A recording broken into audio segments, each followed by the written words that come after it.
We are arriving at the farm, and we already got a phone call that there's babies. All right, so we got a phone call that we already had a baby. It is safely in the milk room, but I am out here finding out who the mom is. Unless Ashton already moved said mother to the next stall, but there's a chance that she's out here somewhere.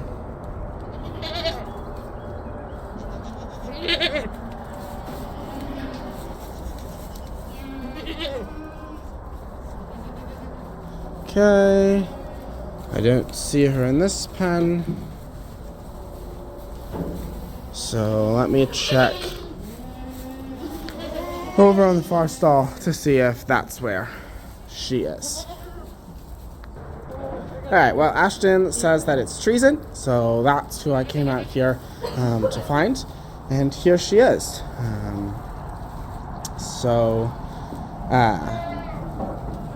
She's the mama. So as you can see, it is still very early morning here. It is relatively cold. You can still see your breath out here. But half these girls are like sitting outside. They don't want to be inside. We do the stalls every day. It may not always look like it because there are a lot of girls in here right now. But these stalls get done every day. So these stalls will be done here in the next hour or two, and then we will move on to the next things that we have to get done today. So where'd you go? There she is. So she is, I'm going to take her over to the milk room and give her shots, get her some molasses, or not shots, warmer, and give her some molasses water and milk her out so we can bottle feed the baby. Here we are in the milk room, and the stands are both full right now, so we are not able to get her up to milk just yet, but she is in here. Here is our little baby. He or she, do you know, Ashton?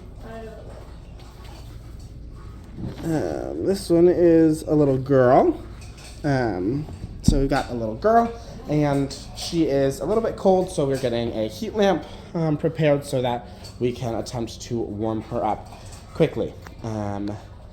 That is what is going on right now. A lot of times when we have our first kids of the season, we typically see the highest ratio of problems. This year is not an exception. Treason did have a stillborn as well. So, did you say two? So 2 stillborns as well. So she had triplets, but only this one survived. So it's unfortunate. Like I said, we typically see a higher concentration at the beginning of the year of any of the problems. The reason for that is when a doe has a problem, a lot of times they will go into deliver early. They won't necessarily make it to the full gestation. And so sometimes we'll see kids that are just a little bit premature. Not that I'm talking by like a day or two, like everything is still completely functional. Everything is going to be relatively easy to deal with that baby, but we see a higher concentration of difficult births at the beginning of the year.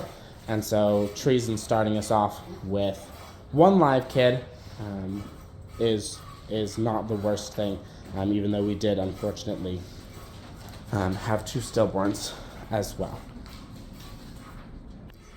Ashton is over here writing down all of the details for the birth, and she will find things like it is a girl, yes, who the father is, which we have that information stored away somewhere, and then we will go ahead and name this baby, and the baby will get shots. The baby will get selenium, which is BOC, as well as we will iodine the umbilical cord to make sure that there's no infection there. The mother will get warm molasses water to help build up her strength a little bit, as well as she will be wormed because it has been 5 months since she's had any warmer, because during gestation we don't do any worming of the mothers. All right, so now we're gonna go ahead and get this little girl weighed so we can find out how much colostrum she needs to eat. This baby is 5 pounds and 1 ounce. So 5 pounds 1 ounce, that's pretty small for an Alpine. We typically like to see them around 7 or 8. So that is what's going on there. Now it is time to give this baby girl her shots. So this is Boc, which is selenium. So she is getting a half cc of that.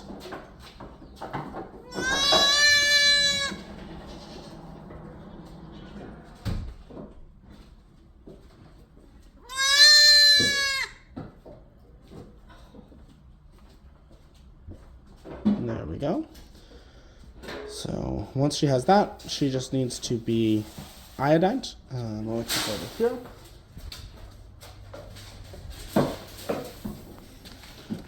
And then we'll hold her over the drain. And we will iodine her umbilical cord. And that is just to help with any chance of infection. Treason is up on the milk stand now and ready to have her colostrum milked out. Treason just got wormed, and she has some fresh molasses water for her to enjoy, and once she's had some of that, we will send her out to a different stall. Little Tracy is starting to warm up, and she has obviously been named at this point. Her dad is Fight Club, and we are waiting on her milk to warm up just a little bit and for her to be ready to drink her colostrum. Of course, it wouldn't be kidding season if Jason didn't find his way into the milk room and sit here waiting for people to give him attention. While we wait for the milk to warm up for Tracy, we are going to come out here and make sure nobody else is having any babies and just take a look at all of the other girls.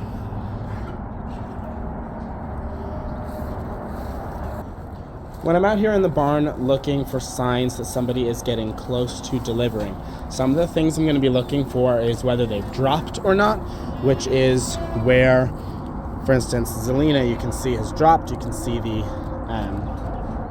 not on that side, but when they walk, it's a little bit more difficult. But you can see, like, she has dropped.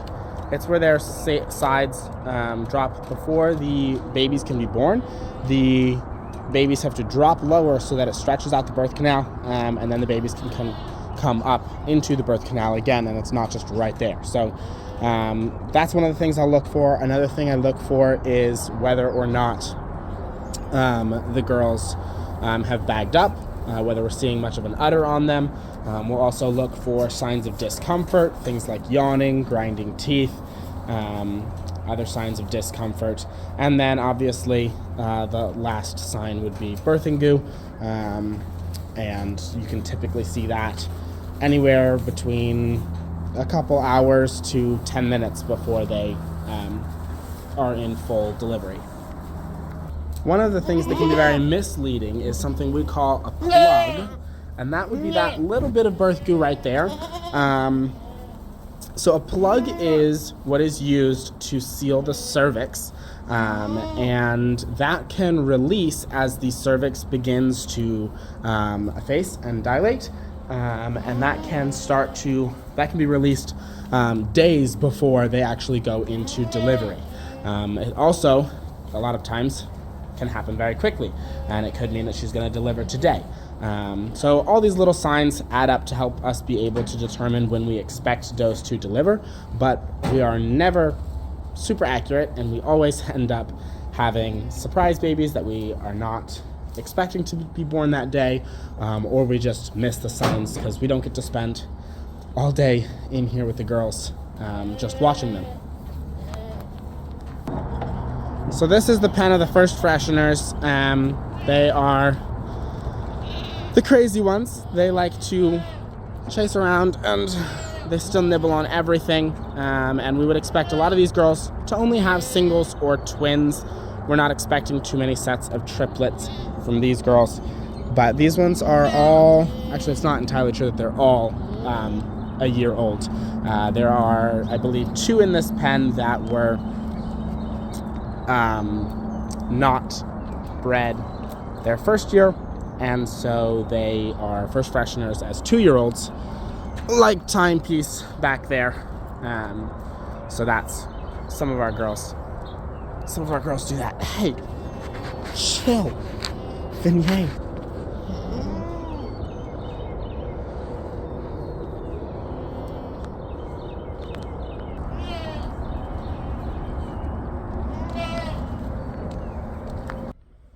Tracy's bottle is ready now, so we are going to see if she is ready to eat yet. A lot of times she is not going to be. She was just born, and sometimes it takes them a little while before they are ready to eat, but other times they jump right on it. So we just kind of have to find out. You'd like a different nipple? Okay, we switched out the nipple, and hopefully this one is going to be a little bit better suited for Tracy. Some of the nipples have larger holes in them and are better for babies that want to jump right on the bottle and want to suckle down as much as possible. And other ones are better for babies that are a little bit more cautious with it and aren't as inclined to just begin guzzling.